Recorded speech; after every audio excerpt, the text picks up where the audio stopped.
She ran over the hills under the great blue sky, while I studied in the library.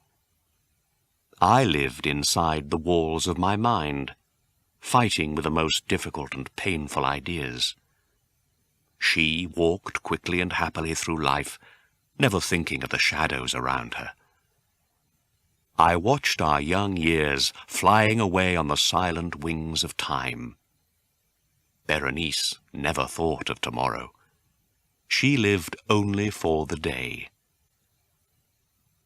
Berenice.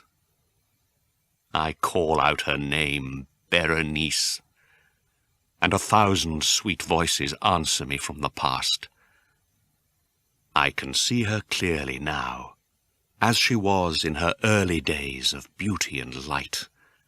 I see her, and then suddenly all is darkness, mystery and fear. Her bright young days ended when an illness, a terrible illness, came down on her like a sudden storm. I watched the dark cloud pass over her. I saw it change her body and mind completely. The cloud came and went, leaving someone I did not know. Who was this sad person I saw now? Where was my Berenice, the Berenice I once knew? This first illness caused several other illnesses to follow. One of these was a very unusual type of epilepsy. This epilepsy always came suddenly, without warning. Suddenly her mind stopped working. She fell to the ground, red in the face, shaking all over, making strange sounds, her eyes not seeing any more.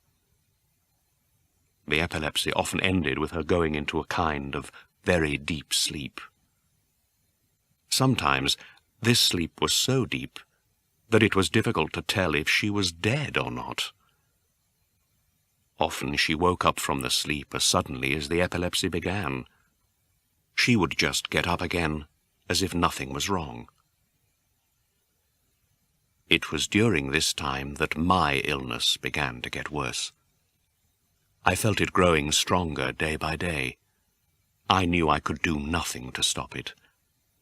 And soon, like Berenice, my illness changed my life completely.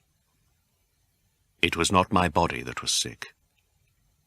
It was my mind. It was an illness of the mind. I can only describe it as a type of monomania.